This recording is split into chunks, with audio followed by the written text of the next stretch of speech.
let's talk about the super complicated, really intense situation between the US, Israel, and Iran. It's a story that goes back a long, long time. And today, we're going to connect all the dots, what actually makes sense. Okay, to really get this, I want you to imagine something. Picture two people who've been in a massive argument for like 47 years, just nonstop tension. And then, one day, it's not just words anymore. It explodes into a real physical fight. That's pretty much what we're looking at here. All right, so let's start with what's happening right now. What was the spark? What was that one thing that could finally light the fuse after decades of just simmering? To understand how fast this can all go wrong, let's just play out a possible scenario. So imagine it's February 28th, 2026. The US and Israel launch this huge joint mission. They call it Operation Epic Fury. And during that attack, the supreme leader of Iran is killed. The reaction? It would be swift and huge. Within days, Iran would almost certainly retaliate, launching hundreds of missiles at both US and Israeli targets. And this is where it suddenly starts to affect everyone, no matter where you live. Iran then blocks the Strait of Hormuz.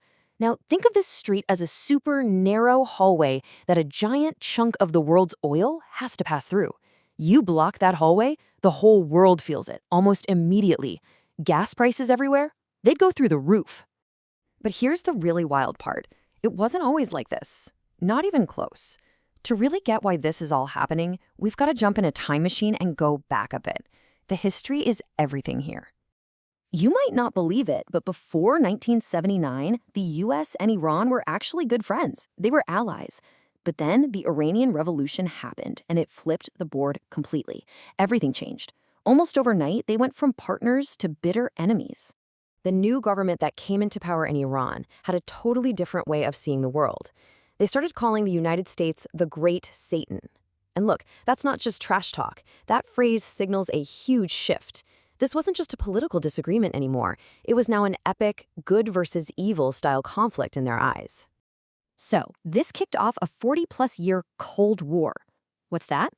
Well, it's where two sides never actually have their big armies fight each other face to face. Instead, they do everything else they possibly can to mess with each other. Sabotage, cyber attacks, and backing opposite sides in other conflicts around the region. So what could possibly turn a 40-year Cold War hot? Well, it really comes down to three main triggers, three big reasons that could push this thing over the edge. It all boils down to these three things. First, this huge fear about a nuclear bomb. Second, Iran's network of teammates across the Middle East. And third, a kind of warning war that made a bigger fight feel like it was just a matter of time. Okay, so first, the biggest one, the nuclear fear. The US and Israel become absolutely convinced that Iran is on the verge of building a nuclear bomb. Now, Iran swears its program is just for energy, that it's peaceful, but for its enemies, the risk is just too high. So their goal becomes really simple and really urgent: break the lab before it's too late. The second reason is Iran's teammates. See, Iran almost never fights its battles directly. Instead, it funds and arms other groups, which we call proxies, to do the fighting for them. It's kind of like being a team captain that gives jerseys and equipment to a bunch of other smaller teams. This network is called the Axis of Resistance, and it includes groups you've probably heard of, like Hamas and Hezbollah. So if you're the US or Israel, you start thinking, to stop these constant small attacks, we have to go after the team captain. And the final piece of this puzzle is that warning war. Let's imagine that in the summer of 2025, there's a short but super intense 12-day fight. It's basically a dress rehearsal. And if nobody backs down, it leaves everyone in the region with this sinking feeling that a much, much bigger war isn't just possible, it's practically guaranteed. So, let's put all these pieces together. Why would this whole thing explode right now? And what does each side really want to get out of a huge, dangerous conflict like this?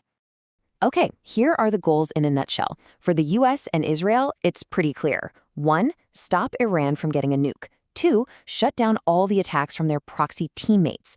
And 3, the ultimate goal is to force a regime change, which is just a fancy way of saying they want to see a new government in charge of Iran.